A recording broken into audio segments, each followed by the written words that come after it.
Hey, Bobby here, and today in this brief lesson we're going to be talking about some of the things that you might want to look for when you're buying a guitar. We're going to talk about different types of guitars, acoustic, electric, classical, maybe break out a jazz guitar and have a look at that, just so you can see what to expect and what to look for in different types of guitars.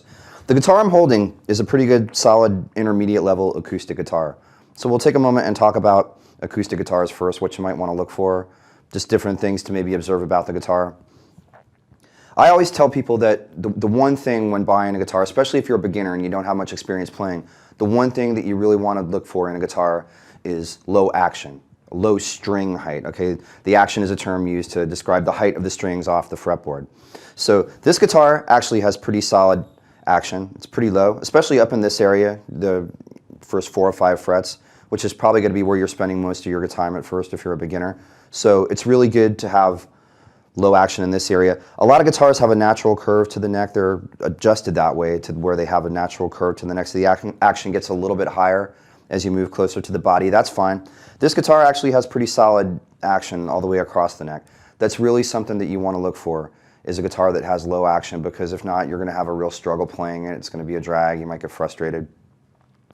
And also keep in mind that a lot of guitars have medium gauge strings on them when they're hanging in the showroom. If you are a beginner, you can put on really light strings, which will hopefully be easier on your fingertips, make the strings a little more easy to manipulate. And that kind of leads into the next category, which is sound, the overall sound of the instrument. Newer strings are always going to sound better than old strings. This guitar has pretty old strings on it.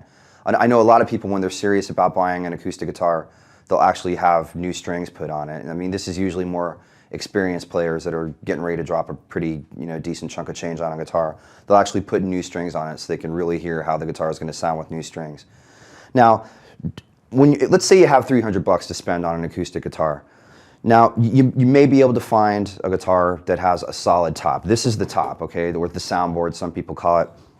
Most of the time on cheaper, lesser quality instruments, the wood is what you call laminated, which is like several thin layers of wood that are glued together. Okay, laminated wood doesn't really resonate as well as a solid piece of wood does. Okay, this particular guitar has a laminated top and laminated sides and back. Okay, so all the wood is laminated. Again, that's really common in beginner, intermediate quality instruments. But in the $300 to $500 range, you could still probably find a guitar that has a solid top at the very least, a solid spruce top. Spruce is the most common wood that is used for tops on acoustic guitars. So you may want to take a little extra time and look around for a guitar that actually has a solid top. It'll be louder, for one thing. Solid tops produce more volume than laminated tops do. And it'll also have a more full sound to it, more of a rounder tone to it, especially on the bottom end. I mean, you tend to get just a more full, round sound out of a guitar that has a solid top. So that's another important feature. The action, definitely, you want a guitar that plays well, even if it is laminated. But if you can probably find a guitar in that price range that has a solid top if you look around for it. Now, a couple other things. This is a standard scale length guitar. By scale length, I mean the distance from here, this piece, the nut, to this other point of contact down here, the saddle.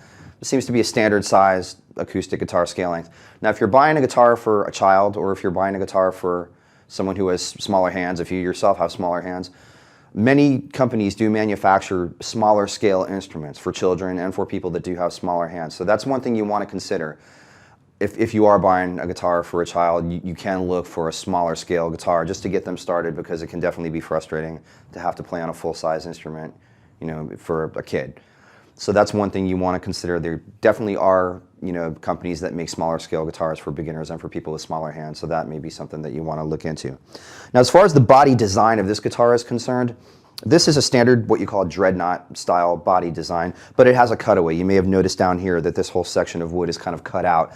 This isn't a necessary feature by any means, okay? This is for people that maybe are more experienced. They want to come up and play more like, lead guitarists in the upper register of the guitar. It's not an essential trait, but if you are a more experienced player, yeah, cutaway is definitely something that you might want to consider. Or if you're buying a guitar for someone who is already a real solid electric player and that is a lead guitar player already, a cutaway is a feature that you may want to consider for them. They may want to have easy access to the higher frets. Another thing to consider is that a lot of acoustic guitars these days actually come with electronics. So you can plug them in and play them like electric guitars. So you can plug into an amp or to a PA system. This particular guitar does have electronics, if you can see up here. It also has equalization, volume knob. It has a built-in tuner as well, a pretty common feature. And they have a normal jack, like a normal 1/4-inch input jack, like a lot of electric guitars have. This particular guitar also has an XLR output, so you can plug directly into a PA system, which is real convenient. Now again, these aren't, the whole XLR thing. That's not like a necessary feature by any stretch, but it is nice, again, if you are buying for a more experienced player, someone who's probably going to be playing amplified. Electronics are something that you want to look into. It has a pickup, which is located underneath the saddle here. It's called a piezo pickup. So that may be something to look for if you are buying a guitar for a more experienced player or someone who already plays electric. So anyway, hopefully that was helpful to you. Now we're going to move on to electric guitars.